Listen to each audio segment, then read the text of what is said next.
Hi, everyone. Welcome.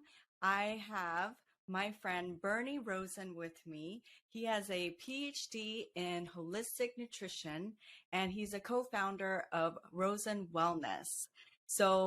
Welcome, Bernie. How are you today? I'm good. Thank you. How are you today? Good. So I invited Bernie on today because I heard him speak at a conference on hormonal imbalance and stress. So I thought the information you provided was so intriguing and interesting. So that's why I have invited you here as a resource for my friends, my family, and clients as well. So first question is, what are the most common hormonal imbalances for men and women? And how do we know when we have a hormonal imbalance? All right. Well, that's a great question and a great place to start. Probably, believe it or not, it's actually a very common imbalance for both men and women, and I can address it separately. But typically, it's between the hormones estrogen, progesterone, and testosterone. So a lot of times we, think of men and testosterone, and we think of women as estrogen and progesterone. But in reality, we all have these hormones, and they all play a significant role. So those three hormones are part of the family of the steroid hormones. And those basically are really controlling many, many aspects of how we are, how we feel. So really, do so many people actually do have hormonal imbalances? I think the easiest way to explain it is you feel like something isn't just right, or it isn't how I used to feel. It could be that you're tired all the time. It could be that you're gaining weight and you don't understand why. It could be that you have what's called brain fog. And you can't focus on it. So those are probably some of the most common types of things of how we know that we are out of balance. And the thing with the hormones is that they do need to be in balance. And there's different ways they can go out of balance. One of the most common things that we see in men and women is what's called estrogen dominance. What that means is that basically there's too much estrogen in relationship to progesterone. Okay? But when we're dealing with a ratio, for example, you could have too much estrogen and not enough progesterone, right? Or you could have not enough, or you could have the right amount of estrogen but be low in progesterone. So there's a bunch of different combinations, and then these just produce a whole variety of factors or of symptoms. So would you figure out your hormonal imbalances through blood work, or how do you get diagnosed with a hormonal imbalance? So there's different ways that you can check hormone levels. You can do it through blood. You can do it through saliva. But one of the key issues is that, particularly for women, if you're cycling, your hormone levels are going to change throughout your cycle. So you could take a blood test on day 7 and everything may look, let's say, normal for day 7, but that tells you nothing about day 21 or day 22. Okay. Wow. So that's kind of one of the issues with that. And there are saliva tests basically where you take a sample every 3 days and you do it throughout the cycle, and that way you can actually see the full cycle. So basically the saliva test kits come with a bunch of vials that you just kind of put your sample in, and then you hold them for the month, and you ship them to a lab that's actually in Washington, and the results come back.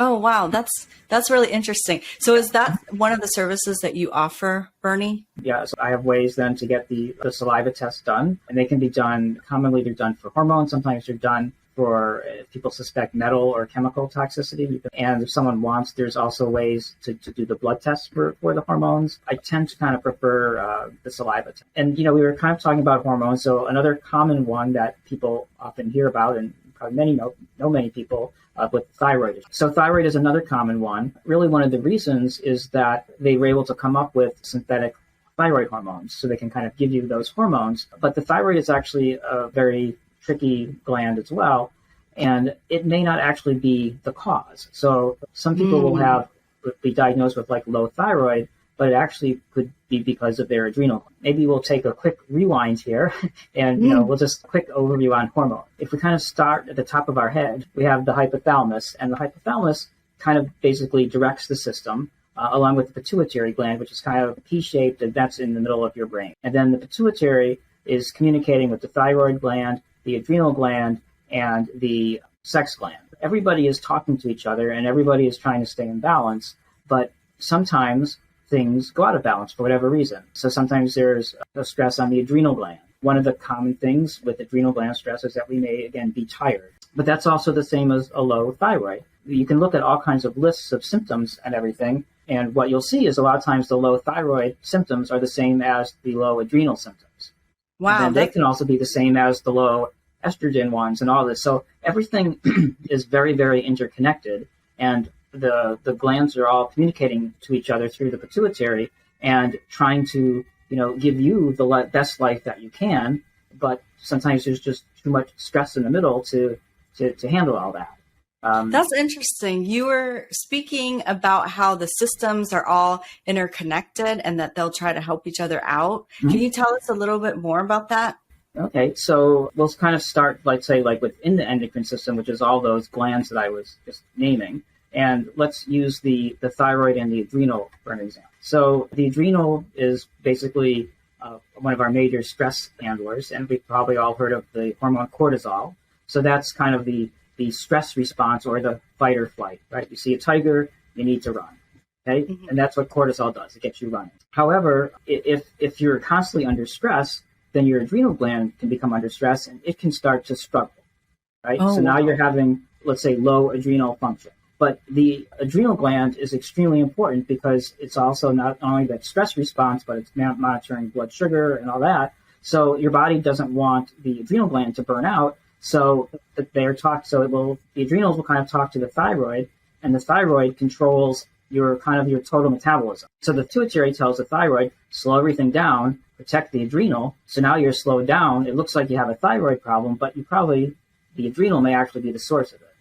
And so wow, I've just dealt with many clients that are on thyroid medications, and you'll probably, hear a lot of them are on them, but they don't necessarily feel like they're getting any better because the thyroid may not really be the stress point. It could be the adrenals. So, yeah, I always hear this about how thyroid can affect your weight.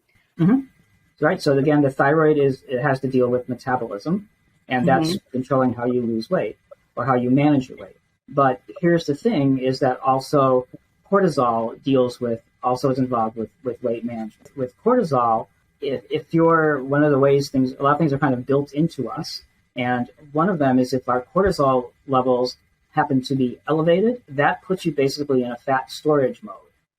Okay? Oh, wow. So you basically, if you're highly stressed, it makes it very difficult to lose weight, and even more so, actually people will gain weight. This time of year, there's all kinds of weight loss programs and purification programs and detox programs and all that stuff. And I actually had a client who one time did one of these programs, and she did fine. She lost some weight and everything. It was a 3-week program.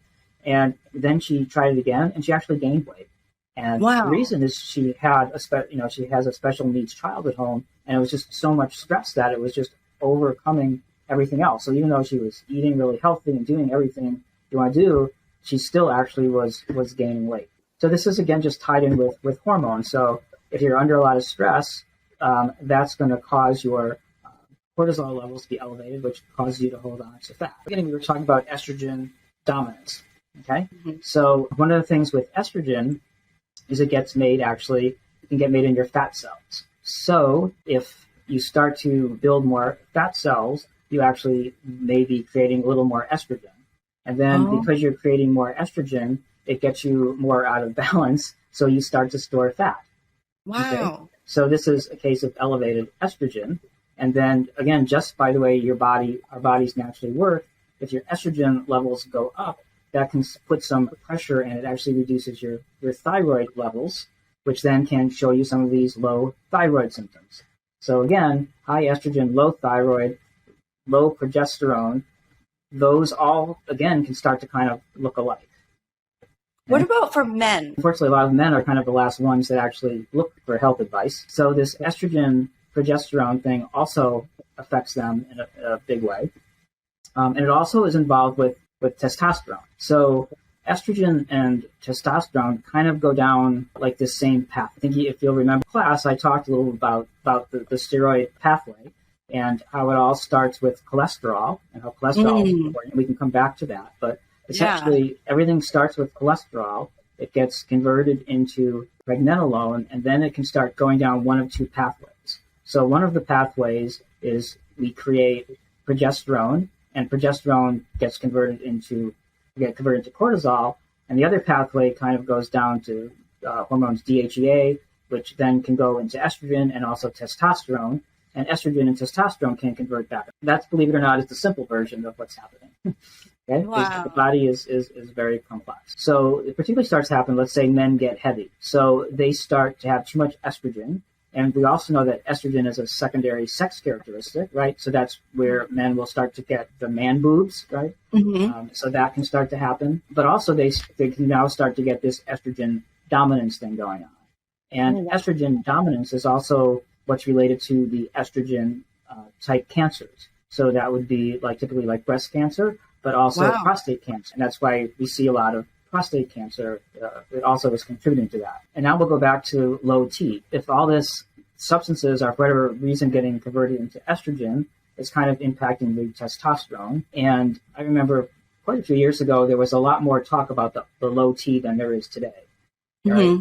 Maybe if you go back, I don't know, 5 or 6 years ago, a lot of talk about low T. And then a little while after that, you heard if you're watching football games or whatever, you heard all the lawyer commercials that if you know someone who was damaged by a testosterone treatment, blah, blah, blah, call us. So what was happening is that people were taking testosterone, but their body probably just didn't know what to do with it and likely was converting it more into estrogen, and then which is now leading to some of these estrogen-related cancers and stuff from the testosterone. Yes, it's all very, very complex. Bernie, you did share something surprising about cholesterol. Right. At the conference. So I was wondering if you could touch on cholesterol, because we always think of cholesterol as a bad thing, right? Right. So that I kind of alluded to a little before. So cholesterol is really, really important. Cholesterol is in all our cells, and it kind of supports the cell structure. And cholesterol is basically, it's made in the liver as kind of the primary location, but it can be made throughout the body. And your body basically will monitor what it needs cholesterol. So if your body is, let's say, making too much cholesterol, there's probably a reason. So as I mentioned, I kind of went through that whole chain of the steroid hormones, but they start with cholesterol. So it's the raw ingredient. If the best example I think I have for that is the stress. So remember I said cholesterol, pregnenolone, progesterone, cortisol. If you have a lot of stress, you need cortisol. And the way to get the cortisol is either to steal from the progesterone, and remember estrogen dominance, right? Too much estrogen or maybe not enough progesterone. So that's one of the ways where maybe we don't have enough progesterone because it's getting pulled to make the cortisol to handle the stress. But still, we still need to make progesterone. So the signal keeps going up the chain, so to speak, that you need more cholesterol to handle all this stress. So that will start to have your body then produce more cholesterol to handle the stress. And some of the common treatment, more or less, for that are the statins, right? That are kind of reducing cholesterol. I was going to ask you about that. Right? And then you hear a lot of side effects from those. Okay, you'll hear muscle weakness or lack of sex drive, and lack of sex drive is another way that the hormones are out of that. We were talking about how you know if you have no sex drive, that is likely tied with hormones. And that doesn't have to do with age? No. Interesting. Okay. Age is related to hormone production, but really sex drive it's hormone. It's a key thing. And again, particularly for women, if the estrogen levels are low, that can lead to things like dryness. And that then also as well kind of goes down that path. So the cholesterol then is very important as a raw material to the steroid hormones. And if for whatever reason that you're not getting the cholesterol that you need, it's kind of like a simple supply and demand. Right? Your body is demanding a certain amount of cholesterol. Now you're taking something that's stopping that, that's limiting your body has to prioritize. And particularly if you're stressed out, it needs to make cortisol. And then it's just kind of throwing things out of balance. And you're not getting, what you need in order to function to the maximum that you'd like to be functioning. One other thing I just remembered is we were talking about all the symptoms or all the different systems of the body. A lot of people have immune stress. Okay. And the immune system also requires, let's say, material for it to be effective. And cortisol is also tied in with the immune system. You have this whole scenario where really the body, again, all these different systems are all competing for the raw materials. So that's one of the reasons why the food we eat is so important. As I was mentioning the different glands, each of the glands need different minerals to work effectively, right? Probably the most famous one, let's say, is iodine for the thyroid, right? If you don't have iodine is really the main ingredient in the different thyroid hormones, T3 and T4. The 3 and the 4 stand for the molecules of iodine that are in that substance. So if you don't have enough iodine, that alone could be a reason why your thyroid is not doing as well as you'd like. And what's interesting is iodine is also very, very important for breast tissue. That together, when you think of, okay, again, all this breast cancer that we have and all the thyroid. So that's iodine, for example. Wow.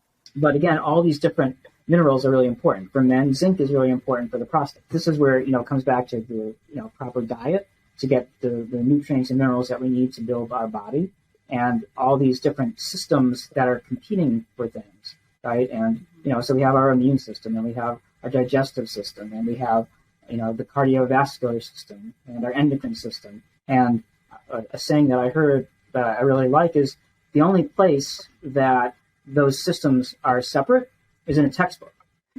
Oh. Okay? Because everywhere else, they're working together, and they have to work. They're really not separate.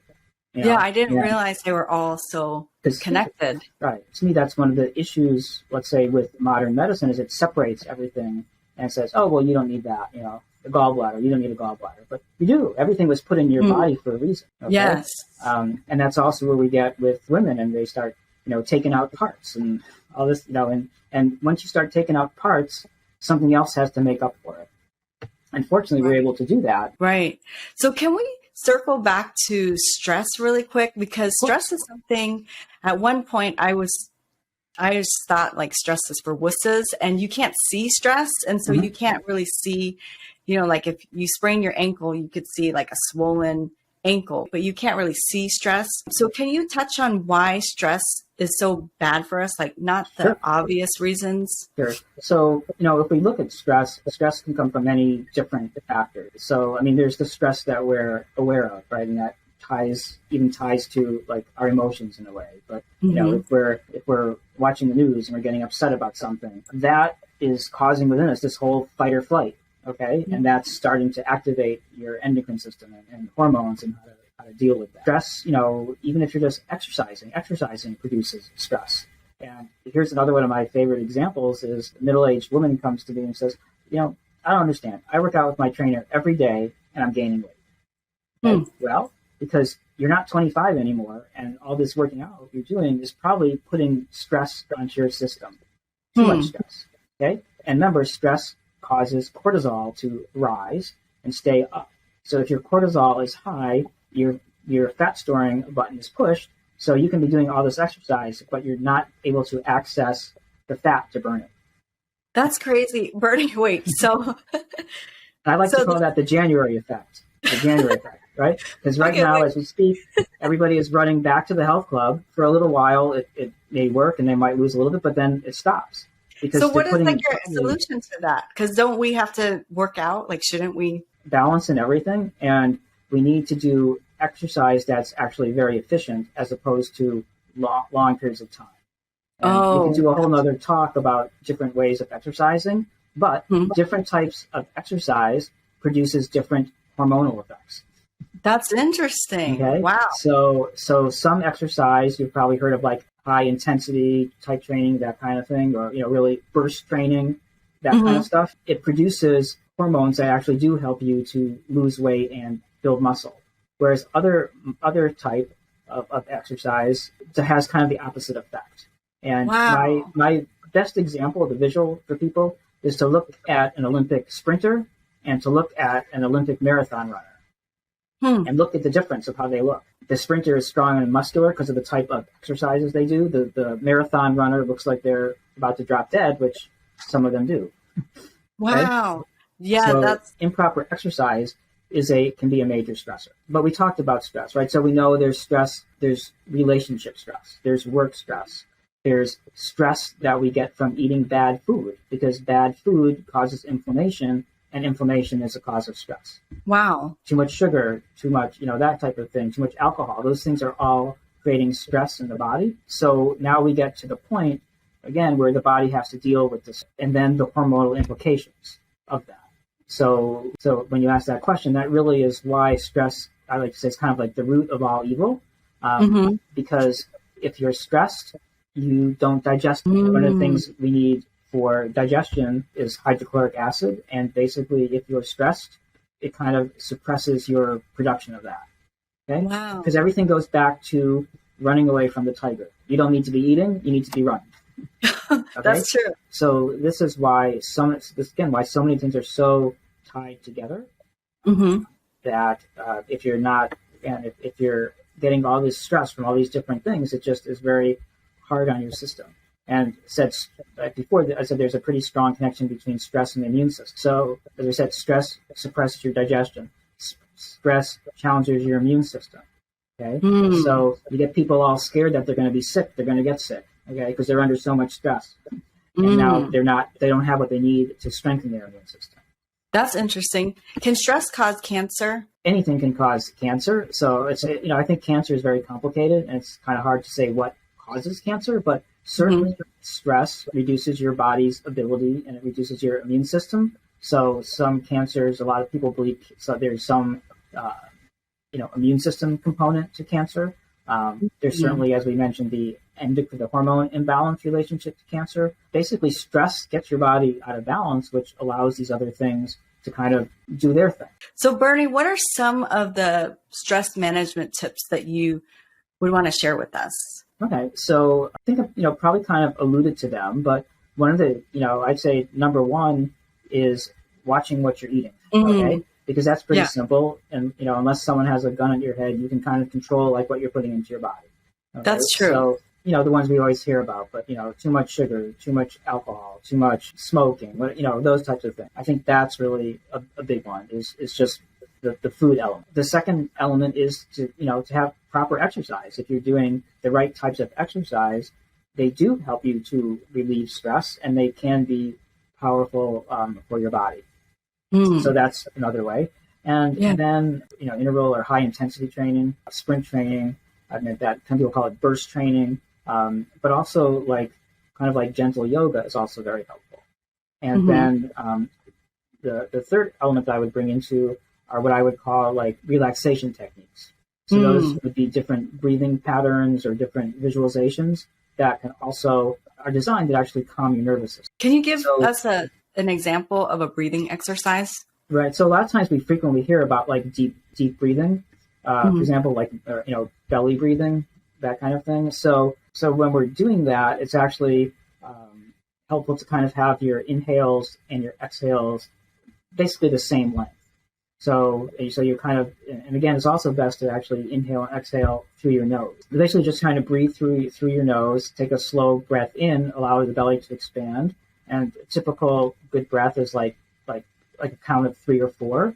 For some people, it's really good. You can just, when you're first learning that, to just lay down on your back and rest your hands on your belly and kind of feel them, go up and down with the breath. So you might inhale to a count of 4 and then exhale to a count of 4 and just kind of get that even breath going. What's interesting about it, though, is the breath is actually also based in how our body is designed. Most people wind up kind of doing a lot of shallow breathing. And I like to kind of do, when I used to do these workshops, I do like a little breathing exercise and have people just, breathe normally and count how many breaths you take in a minute. Okay. And for a lot of people, it'd be like, 15, 16 or more breaths per minute. But if you're actually taking nice deep breaths, you're going to be at about 8 to 10. Oh, wow. Okay? 8 to 10 per minute? Yeah.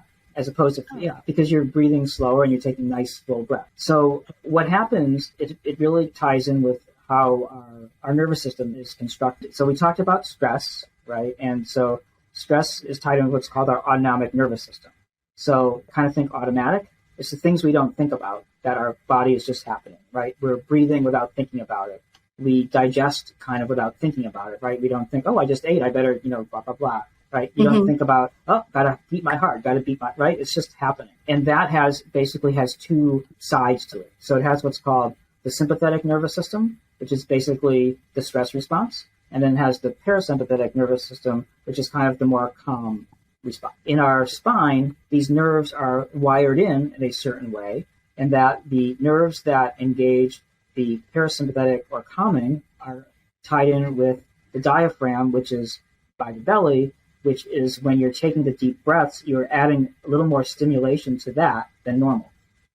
And then the more sympathetic or stress response are kind of more up high in your chest.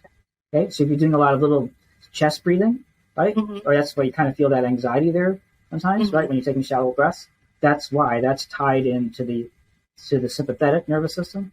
Again, whereas down the diaphragm is tied into the parasympathetic, which is calming. So if you take these slow, deep breaths and your diaphragm is moving slightly a little bit more, it engages the parasympathetic nervous system and it calms you down. That totally makes sense. So it's our innate wiring, basically, and however much you inhale, you exhale for twice as long. But you can also have invigorating breaths, which are done differently to actually raise your energy levels. Oh, wow. So there's actually like a whole science to the breath work, but it is based on, how our nervous system is constructed. Wow, that is really interesting. And that does make sense, the science behind the deep breathing, because you hear about if you have a toddler that's like having a meltdown, the thing to say is, hey, take deep breaths, but there is never like, why, like what is the reason why? But that does make sense.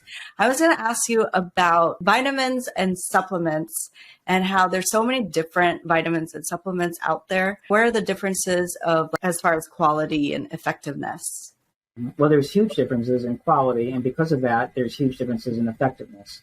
I'll give you my favorite example is echinacea, because everybody knows echinacea is supposed to be good for your immune system, but the echinacea has different parts to the plant, and you want your herb, you want what you're taking to have the correct parts of the plants that have those chemicals that do what they're supposed to do. So there's a company whose products that I sell that they're made in Australia. And they actually did like a little bit of a test of comparing those active ingredients in their capsules versus competitors. They took one capsule of theirs, and I think they found like the best next competitor, you needed 4 of theirs, but it went from all the way up to like 20 to 50 to get the same amount. Okay. The thing with herbs and all those things, they work if it's the right herb in the right amount, and processed the right way. So a lot of times people will come in with like these powders that have like a million things in them. And it looks like it's all really good. But if you think about it, you have this huge list of ingredients and you're taking maybe a tablespoon of it. So how much of each thing are you actually getting? Are you actually getting a therapeutic dose? Most likely not. And that's what you need when you're dealing with supplements. So yeah, it's very true, because you'll see a lot of things bashing supplements because they don't work. In many cases, they don't, because they're not even really vitamins. Okay, they're made synthetically in labs. So I'll give you another example of, let's say, vitamin C. So the government allows you to call basically ascorbic acid vitamin C, but ascorbic acid and vitamin C are not the same thing. Okay? You can take 2 different chemicals, and I forget off the top of my mind, you bang them together in the lab, and you have ascorbic acid. Okay, but you don't have vitamin C. Vitamin C has a bunch of different things in there. It has things that carry oxygen. It has copper in there, right? So these are all different things that work together, and that's really kind of how it is in nature. Yeah. So the supplements I have may have a lower amount of vitamin C, but it's actually more effective. So if you, one way, again, I like to think about how things were created. If you look at an orange, I don't know, what is there? There's a certain amount of vitamin C in the orange. But if you look at one tablet that has 1,000 milligrams of vitamin C, you need an orange as big as the room to do that. So where does that appear in nature that would make sense that your body is looking for that? Basically, if you had, someone with scurvy, right, which is a vitamin C deficiency, and you gave them ascorbic acid, it wouldn't help, because they need everything that's in the vitamin C, the whole vitamin complex. That's what makes it work in the body, because it has all these different components. Think of your watch. What part of the watch tells time? The hand. Well, no, the whole thing. Because if you take it apart, no single part of it will tell you what time it is. Oh, gotcha. Right? The hands, functionally tell you what time, but if there's nothing else there to spin them, they can't tell you what time it is, right? So it's really the same thing with food and real vitamins that are in food. That's how your body was designed to deliver it, to get it through food. There isn't a vitamin C tree per se. There isn't a vitamin B. So the quality of vitamins is really essential.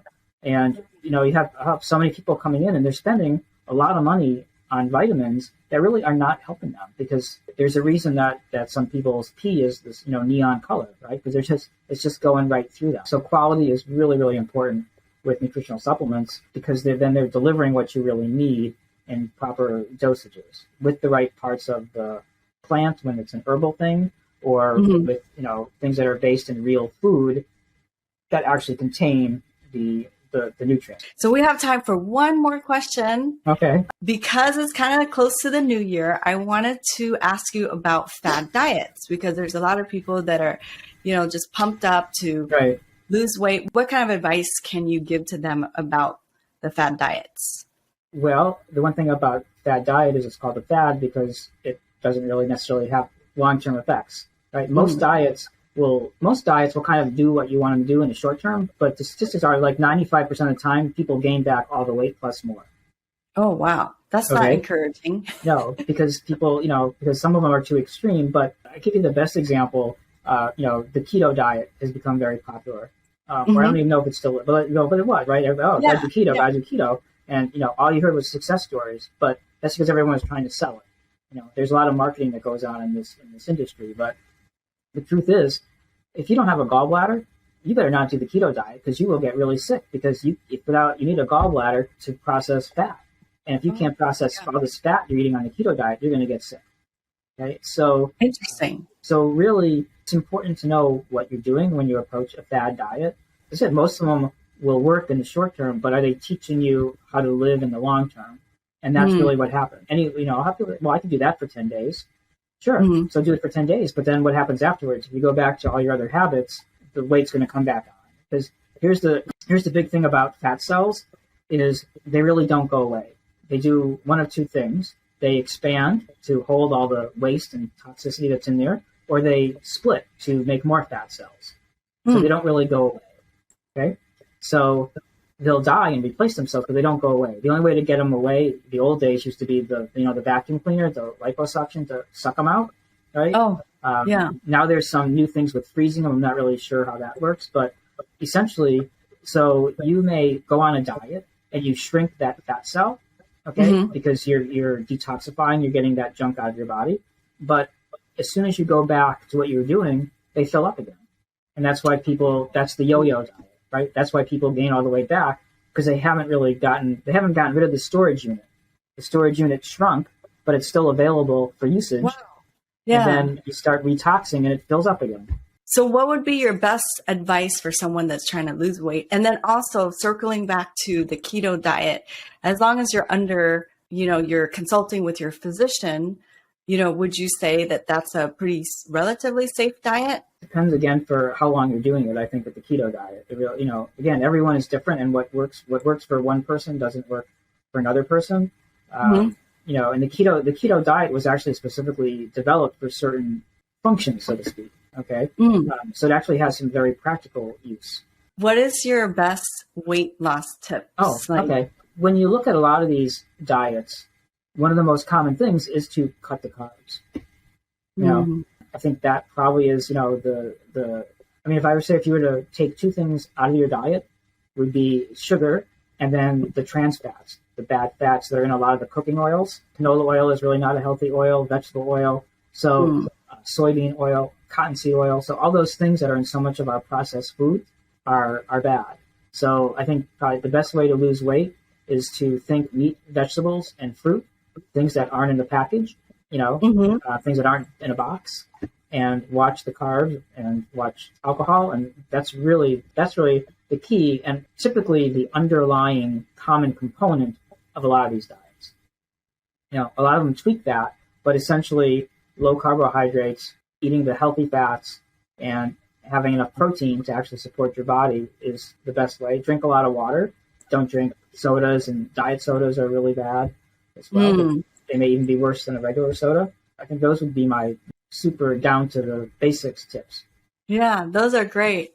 Well, thank you, Bernie. I really appreciate everything that you've shared. It's all really interesting. And I've learned a lot of new things, actually, even from when you did your presentation at the conference. I wanted to just ask you, for people who've watched the video, how would they get a hold of you for your services? Because I know that you don't just work with people face to face, but you actually have clients that are out of state as well. Mm-hmm. So how would they get a hold of you?